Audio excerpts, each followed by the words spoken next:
श्री राम पावन कथा भाग 2। दशरथ का वचन और कैकेयी के वरदान। अयोध्या नगरी में दीपावली जैसा उत्सव छा गया था। राजा दशरथ ने सोचा, अब समय आ गया है, मैं अपने ज्येष्ठ पुत्र राम का राज्याभिषेक कर दूं। नगर में बैंड बाजे बज रहे थे, गलियों को फूलों से सजाया गया, लोग उल्लासित थे। परंतु उसी समय मंथरा नाम की दासी रानी कैकेयी के पास आई। उसने कहा, महारानी, आज आप क्यों इतनी प्रसन्न हैं? सोचिए, यदि राम राजा बन गए तो आपके पुत्र भरत का क्या होगा? कैकेयी बोली, मंथरा, राम तो मेरे अपने पुत्र जैसे हैं, मुझे कोई चिंता नहीं है। पर मंथरा ने कपट से उसके मन में संदेह के बीज बोए। उसने कहा, राजा ने आपको 2 वरदान देने का वचन दिया था, आज वही समय है, मांग लीजिए, भरत का राज्याभिषेक और राम का वनवास। कैकेयी पहले मना करती रही, परंतु मंथरा की मीठी तीखी बातों ने उसका हृदय बदल दिया। वह को भवन में जाकर लेट गई। जब राजा दशरथ आए तो कैकेयी बोली, महाराज, आपने मुझे 2 वरदान का वचन दिया था। पहला वरदान, भरत का राज्याभिषेक हो। दूसरा वरदान, राम को 14 वर्षों का वनवास दिया जाए। दशरथ स्तंभ रह गए, उनकी आंखों से आंसू झरने लगे। वे बोले, कैकेयी, ये कैसा कठोर वचन मांग लिया? राम तो मेरे प्राणों से भी बढ़कर है, मैं उसे कभी वन नहीं भेज सकता। पर वचनबद्ध राजा विवश थे। श्री राम को 14 वर्ष का वनवास। जब यह समाचार राम तक पहुंचा तो सबको लगा कि वे दुखी होंगे, पर राम बड़े शांत स्वर में बोले, पिताजी का वचन ही मेरा धर्म है। यदि मेरे वन जाने से उनका वचन पूरा होता है तो मैं इसे सहर्ष स्वीकार करता हूँ। ना कोई आंसू, ना कोई शिकायत। राम अपने त्याग और धर्म निष्ठा से सबको चकित कर दिया। लक्ष्मण और सीता का साथ जाना।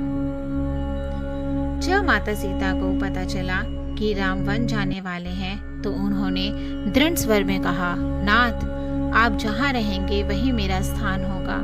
आपके बिना यह राजमहल मेरे लिए शमशान समान है। राम ने समझाया, सीते, वन में सुख सुविधा नहीं है, वहाँ हिंसक पशु हैं, कांटे हैं, कठोर जीवन है। पर सीता अड़ग रही, आप मेरे स्वामी हैं, आपके बिना मैं एक क्षण भी जीवित नहीं रह सकती। तभी लक्ष्मण भी आगे आए और बोले, भैया, मैं भी आपके साथ चलूंगा, आपकी सेवा करना ही मेरा धर्म है। इस प्रकार राम, सीता और लक्ष्मण तीनों वनवास के लिए तैयार हुए। उन्होंने साधु वेश धारण किया और प्रजा से विदा ली। दशरथ की मृत्यु। राम के वन जाने पर पूरा नगर रोने लगा।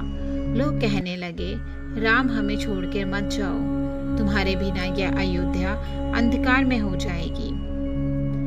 राम ने सबको धीरज दिया, लेकिन राजा दशरथ का हृदय टूट गया।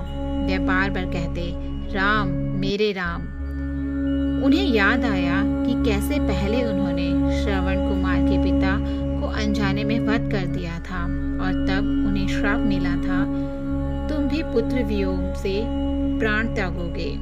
और सचमुच यही हुआ। राम का नाम लेते लेते राजा दशरथ ने अपने प्राण त्याग दिए। अयोध्या, महल और पूरा राज्य शोक में डूब गया।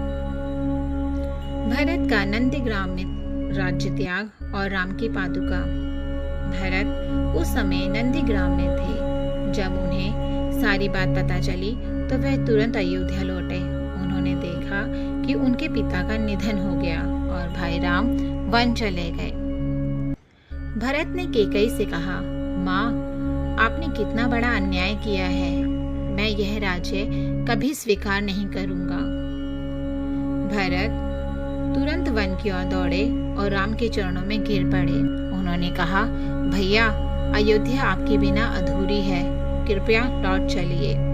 राम ने उत्तर दिया, भरत, पिताजी का वचन ही मेरा धर्म है, मैं 14 वर्ष पूरा करूंगा।